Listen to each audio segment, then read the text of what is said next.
Baie welkom by vandag se digidiens. Dis vandag biddag vir beskermingsdienste.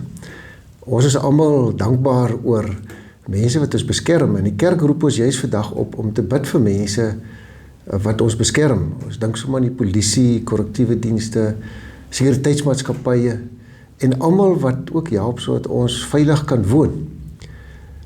Maar as mense nou wonder, hoe kan ons werklik vir hulle ondersteun? Dan gee Paulus vir ons raad hier in 1 Timoteus 2 van vers 1 tot 6.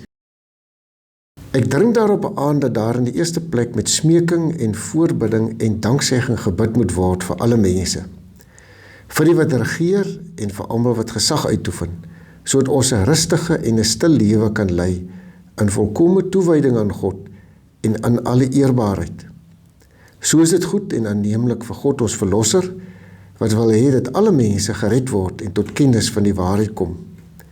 Daar is immers net een God, daar is net een middelaar tussen God en die mense, die mens Christus Jesus, wat homself as 'n losprys vir almal gegee het. Dit was op die bestemde tyd die bewys van die bedoeling van God. Ons kry hierso 'n opdrag om te bid.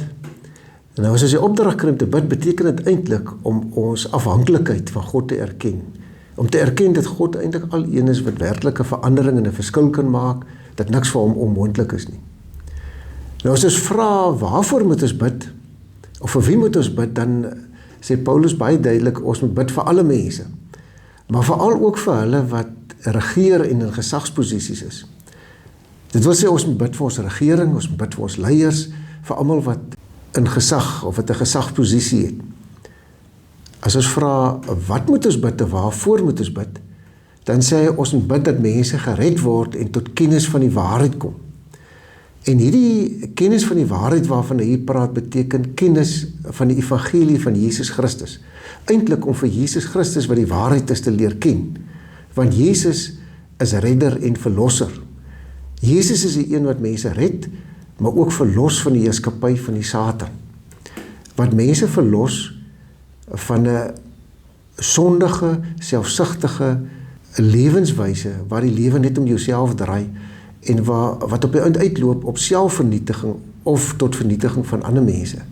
En dis waarvoor hy vra dat ons dit sal bid, dat God deur Jesus Christus mense sal vryspreek en vrymaak, en nuut sal maak, en hulle lewe sal verander.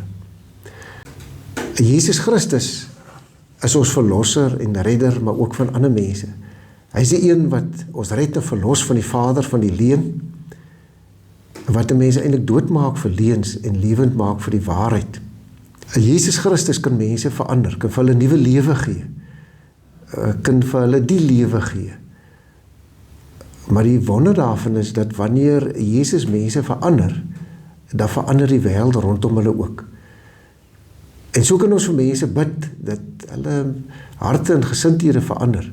So kan ons bid vir leiers, want dink nou net as die regering en die leiers verander, hoe die wêreld om ons ook kan verander. As mense verander, dan verander die omgewing, maar as leiers verander, dan kan 'n land verander. En dink nou maar net hoe wonderlik sal dit in Suid-Afrika wees, as ons leiers het, wat werklik as verlostes lewe. Hoe wonderlik sal dit wees eintlik as alle mense as verlostes lewe, dat mense regverdig kan optree, dat mense die waarheid kan praat, dat hulle sal beywer vir dit wat reg en regverdig is, dat hulle besluite sal neem wat tot voordeel van ander is. Hoe gaan die lewe nie net dan verander nie?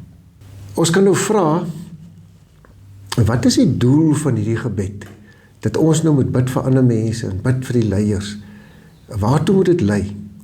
En dan kom sê Paulus, sodat julle 'n rustige en 'n stil lewe kan hê. Maar dis nie al wat hy sê nie, maar in toewyding aan God.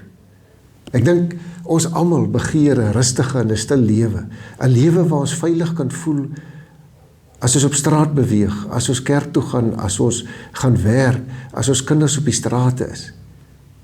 Maar die lewe draai nie net om ons nie, die lewe draai eintlik om God. Want het gaan hier so dat ons 'n rustige en 'n stil lewe kan hê en in toewyding aan God kan lewe.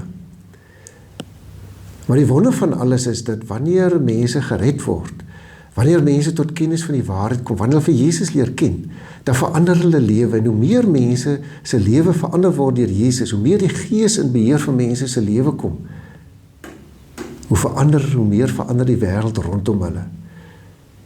En dis waarvoor ons ook moet bid, dat mense se lewens gered word, dat hulle lewe verander, en sodat die wêreld rondom ons kan verander, sodat die land kan verander, want dit kan selfs daartoe lei, dat die wêreld verander.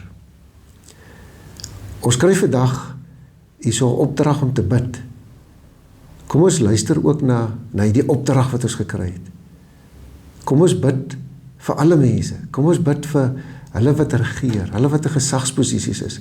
Ons bid vir die mense se redding en dat hulle vir Jesus sal leer ken, sodat hulle lewe kan verander, sodat hulle lewe en harte gesindheid kan verander, maar sodat die wêreld rondom hulle ook kan verander, sodat ons land ook kan verander. Amen. Here ons God, baie dankie dat ons vandag tot U kan bid. Dat ons ook vir mekaar kan bid, vir alle mense, dat ons kan bid vir hulle wat in gesagsposisies is, in leiersposisies. Ons bid dat mense gered sal word, dat mense vir U sal leer ken, en dat hulle lewe ook sal verander, sodat die mense rondom hulle se lewe ook kan verander. Ons kom bid vandag in besonder vir die beskermingsdienste, vir mense wat ook ons lewe moet beskerm, dat U ook met hulle en hulle familie sal wees. In Jesus naam, amen.